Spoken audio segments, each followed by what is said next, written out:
திருதராஷ்டிரனிடமிருந்து அன்பான வார்த்தைகளோடு தாங்கள் இழந்த பொருள்களையும் ராஜ்யத்தையும் திரும்ப பெற்றுக்கொண்டு அஸ்தினாபுரத்தை விடுத்து பாண்டவர்கள் இந்திரபிரஸ்தம் வந்து விடுகிறார்கள். அவர்கள் போய்விடுகிறார்கள். ஆனால் துரியோதனனை முன்பை விடவும் பீதியும் பயமும் கவலையும் பெரிதாக பற்றி கொண்டு விடுகிறது. அடிபட்ட பாம்பு கடிக்காமல் விடாதே என்ற அச்சம்தான்.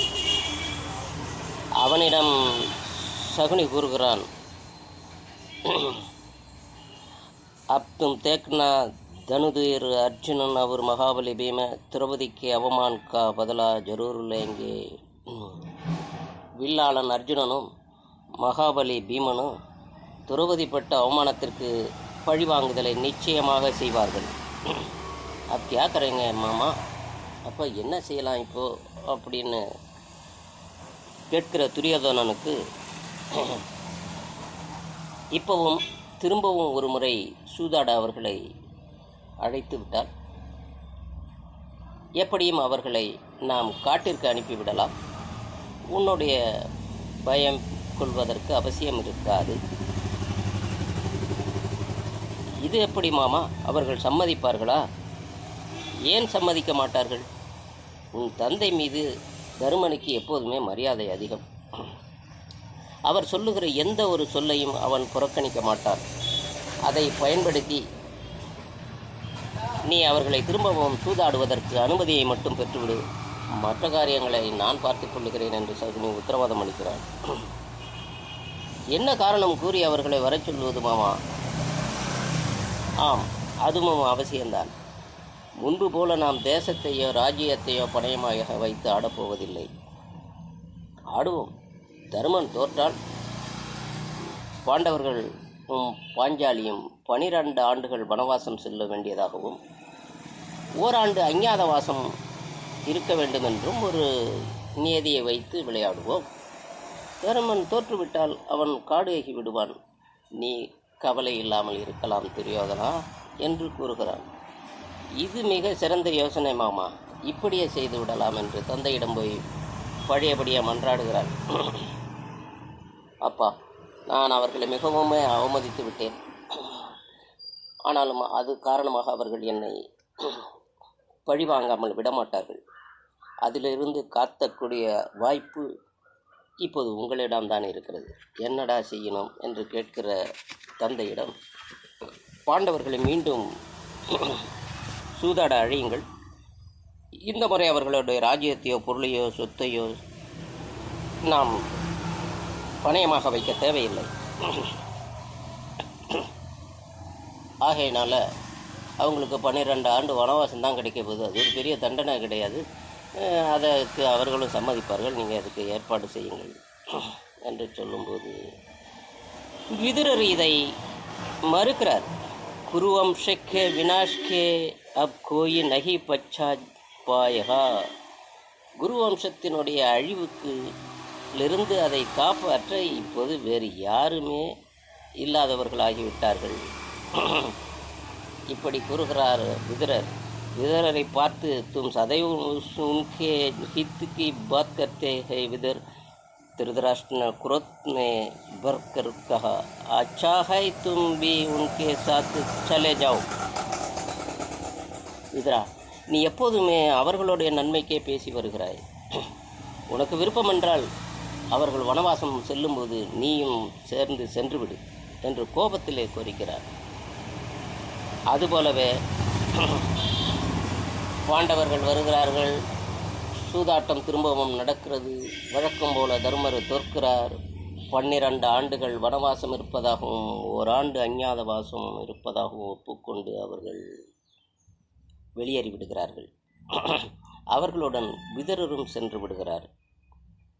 அதற்கு பின்னாலே காலங்கள் சில கடந்து துரியோதனன் பயபீதி காரணமாக துரோணரை அடுக்குகிறான். கர்ணன், துரியோதனன், திருதராஷ்டிரன் எல்லோருமாக துரோணாச்சாரியாரை சென்று பார்க்கிறார்கள். துரோணாச்சாரியார் அவர்களே, இப்போது ஏற்பட்டிருக்கிற சூழ்நிலையில் நீங்கள் தான் எங்களை காத்திட முடியும். அவர் துரியோதனனோட எதிர்காலத்தை ஞான திருஷ்டியானால் காணுகிறார். அவருக்கு விவரம் விளங்கிவிட்டது. துரியோதனா, நீ இன்னும் 13 ஆண்டுகள் நலமாக இருப்பாய். 14வது ஆண்டு உன்னுடைய அழிவு நிச்சயம். எந்த விபத்திலும் உனக்கு ஏற்படுகின்ற துன்பத்தில் நான் துணையாக இருப்பேன். அதாவது என்னுடைய சேவை உனக்காகவே இருக்கும். நான் அழிந்தாலும் உனக்காகவே அழிவேன், உன்னை பிரியேன் என்ற உத்தரவாதத்தை துரோணாச்சாரியார் அன்றே நல்கிவிடுகிறார். இது கேட்டதும் தைரியமடைந்து மகிழ்ச்சி அடைந்த துரியோதனன், கர்ணன், திருதராஷ்டிரன் அனைவருமே சபைக்கு வந்துகிறார்கள். இந்த நிலையிலே வியாசமுனி எங்கெங்கமோ வன சஞ்சாரமும் எல்லாம் தேச சஞ்சாரம் எல்லாம் முடித்து கொண்டு சபைக்கு வருகிறார். அறிந்திருக்கிற விஷயங்கள் எல்லாம் பார்க்கும்போது அவருக்கு மன நிம்மதி இல்லை.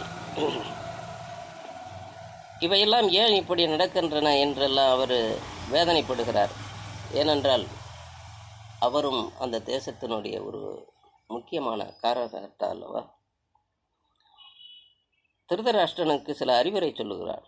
உன்னுடைய மகனுடைய போக்கை நீ மாற்றிக்கொள்ள சொல்லுவாய், இல்லையென்றால் அழிவு நிச்சயமாக ஏற்பட்டுவிடும். நான் காம்யக வனத்திலிருந்து வருகிறேன். மைத்ரேய என்ற மகாரிஷி தர்மனை சந்தித்துவிட்டு இங்கே வந்து கொண்டிருக்கிறார். அவர் வரும்போது அவர் சொல்லுகிறபடி நடந்து கொள்ளுங்கள். அவருக்கு எந்தவித அவமானமும் இங்கே நடந்துவிடக்கூடாது. அவர் கோபத்தில் பொல்லாதவர். குறிப்பாக துரியோதனனுக்கு அவர் சொல்லுகிற கட்டளை மீறாமல் நடக்கச் சொல் என்று சொல்லி வியாசமுனி சென்று விடுகிறார். அதுபோலவே எதிர்பார்த்த மாதிரி மைத்ரேய மகா ரிஷி காம்பகவனத்தை விடுத்து அஸ்தனாபுரம் வந்து அரசவையிலே அனைவரும் அவருக்கு எழுந்திருந்து மரியாதை கொடுக்கிறார்கள். ஆனால் துரியோதனன் தன்னுடைய ஆசனத்திலே இருந்தபடியே இருக்கிறான். இது அவரை மிகவும் உறுத்தச் செய்கிறது. ராஜன் திருதராஷ்டிரனை பார்த்து கூறுகிறார், बड़े दुखी बात है गंगापुत्र भीष्म और महात्मा विदुर के रखते हुए भी अपने भाइयों को शत्रु बन जाने दिया. என்ன அரசரே, பீஷ்மர் கங்காபுத்திரர் பீஷ்மர் விதுரர் இருந்தும் இந்த சகோதரருக்கும் இடையிலே இப்பொழுது பகை வளர்ந்து விட்டது. இது எப்படி நடந்தது? இவர்கள் இருந்துமா இப்படி என்று கூறி துரியோதனனுக்கு உபதேசிக்கிறார். துரியோதன, क्रोध मनुष्य का सबसे बड़ा शत्रु होता है. तुम कदापि पांडवों की बराबरी नहीं कर सकते. விரோதம் மனித இனத்தினுடைய பெரிய எதிரி துரியோதனா. நீ பாண்டவர்களிடம் ஒருபோதும் சராசரியாக நடந்து கொண்டதே இல்லை. ஆகையினாலே சற்று கோபம் தவிர்த்து வாழப்பார் என்று கூறுபவரினுடைய வார்த்தைகளை துரியோதனன் மிக அலட்சியமாக கேட்டுக்கொண்டிருக்கிறார். மைத்ரேய ரிஷி கூறும்போதெல்லாம் அதை உபகாசமாக, அதாவது இளக்காரமாக கேட்டுக்கொண்டு ஒரு கையால் தன் தொடையை தட்டியபடியே அவர் பேசுவதை கேட்டுக்கொண்டிருக்கிறார். அது குறித்து கோபப்பட்ட मैत्रेय ऋषि, अरे अदम, तुझे अपनी शक्ति का इतना अहंकार है कि तू मेरे बात सुनने के भी तैयार नहीं है. नीचे तेरे कारण यहाँ घोर युद्ध होगा और जिस जंग के तूने अभिमान से मेरे समान टोका है, उसी जंग की अपनी गदा से भीमसेन तोड़ेगा. वही क्षण तेरे मृत्यु का होगा. துஷ்டா, என்னுடைய பேச்சை நீ அலட்சியப்படுத்தி கேட்டுக்கொண்டு தொடையிலே தட்டியபடி இருக்கிறாய். உனக்கு சாபமிடுகிறேன் அப்படின்னு கமண்டலத்தில் இருந்த தண்ணியை எடுத்து அவன் மீது தெளித்து, எந்த தொடையில் என் பேச்சை அலட்சியப்படுத்தி கையினால் தட்டி ஆணவமாக நடந்து கொண்டாயோ, உன்னாலேயே இங்கே ஒரு பெரும் போர் நிகழ இருக்கிறது.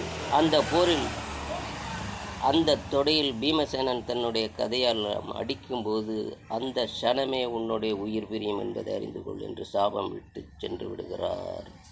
எஞ்சியதை நாளை காண்போமா?